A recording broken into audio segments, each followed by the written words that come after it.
ഇപ്പോൾ കോഴിക്കോട് നിന്നുള്ള വിവരങ്ങളുമായി ഞങ്ങളുടെ പ്രതിനിധി റമീസ് കൂടി ചേരുകയാണ്. റമീസ്, ഇപ്പോൾ ഈ ഓണം അവിടെ വടക്കൻ കേരളത്തിൽ ഓണത്തേക്കാൾ വളരെ പ്രധാനമായിട്ട് വിഷു അടക്കമുള്ള കാര്യങ്ങളാണ് അവർ ആഘോഷിക്കാറുള്ളത്. പക്ഷേ ഓണം വലിയ തരത്തിൽ തന്നെ അവിടെ ആഘോഷിക്കുകയും ചെയ്യുന്നു. പ്രത്യേകിച്ചും ഈ വയനാട് ദുരന്തം ഏറ്റവും അധികം ബാധിച്ചത്, ഏറ്റവും അധികം അനുഭവിച്ചറിഞ്ഞ വടക്കൻ കേരളത്തിൽ ഉള്ളവരാണ്. ആ ദുഃഖം അവർക്കുണ്ട്. ആ പ്രിയപ്പെട്ടവർ മരണമടഞ്ഞവരോടുള്ള എല്ലാവിധ സ്നേഹാദരങ്ങളും അർപ്പിക്കുകയും ചെയ്യുന്നുണ്ട്. എങ്ങനെയാണ് വടക്കൻ കേരളത്തിൽ, പ്രത്യേകിച്ച് കോഴിക്കോട്ടുള്ള ഈ ഓണ വിപണിയിൽ, പ്രത്യേകിച്ചും സപ്ലൈകോയുടെയും ഒപ്പം തന്നെ കൺസ്യൂമർ ഫെഡിൻ്റെയും അടക്കമുള്ള വിപണികളിൽ ഒരു ജനങ്ങളുടെ ഒരു പ്രതികരണം എങ്ങനെയാണ്? ആളുകൾ അവിടെ വലിയ രീതിയിൽ സാധനങ്ങൾ വാങ്ങാൻ എത്തിച്ചേരുന്നുണ്ടോ? റമീസ്.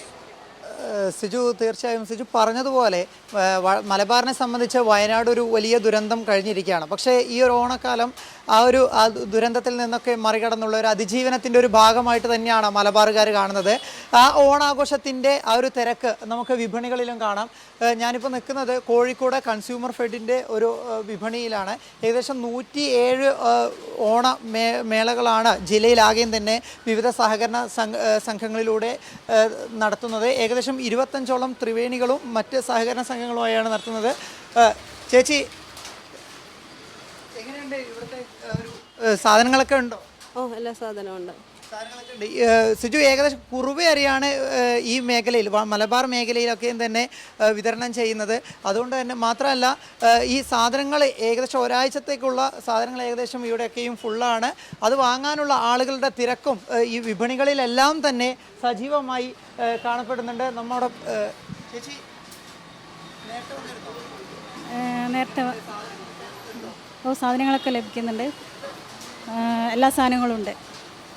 മന്ത്രി നമ്മുടെ ഈ ഒരു ലൈവ് കണ്ടുകൊണ്ടിരിക്കുന്നുണ്ട്. അപ്പം എന്താണ് നിങ്ങൾക്ക് പറയാനുള്ളത്? ഈ സാധനങ്ങളൊക്കെ ഏകദേശം ഉണ്ട്. ഈ ഓണവും നമ്മൾ ഈ എല്ലാ കാലത്തെയും പോലെ പ്രൗഢിയോടുകൂടി തന്നെ ആഘോഷിക്കുക തന്നെയല്ലേ? അതെ, ഇവിടെ സാധനങ്ങളൊക്കെ ഉണ്ട്. എല്ലാ സാധനം തന്നെ ഉണ്ട്. വില കുറവും ഉണ്ട്.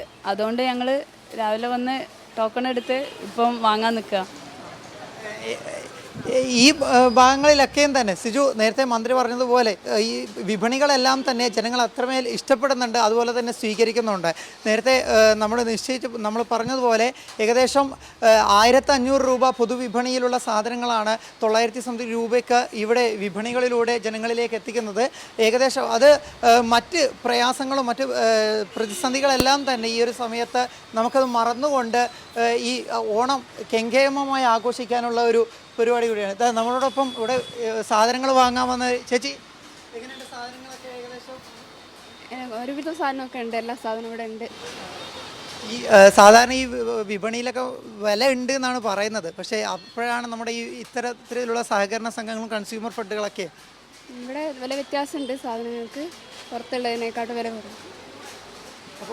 ഇതാണ് സിജു ഈ പ്രേക്ഷകർ. ശരി റമീസ്, മനസ്സിലാകുന്നുണ്ട്. കാരണം റമീസ് ആയാലും രാജ്കുമാർ ആയാലും സുലേഖ ആയാലും അവിടെ നിന്നുള്ള എല്ലാ ജില്ലകളിലെയും ഓരോ വനിതകളുടെയും സാധനങ്ങൾ വാങ്ങാനെത്തുന്നവരുടെ അവരുടെ സന്തോഷം നമുക്ക് മനസ്സിലാക്കാൻ കഴിയുന്നുണ്ട്. കാരണം പോക്കറ്റിലിരിക്കുന്ന കാശ് മുഴുവൻ തീരുകയല്ല, കൊണ്ടുപോയ കാശിൽ 200 രൂപ പോക്കറ്റിൽ അധികം ഇരിക്കുമെന്ന് പറയുന്ന ഒരു അവസ്ഥയാണ് ഇപ്പോൾ കേരളത്തിലുള്ളത്.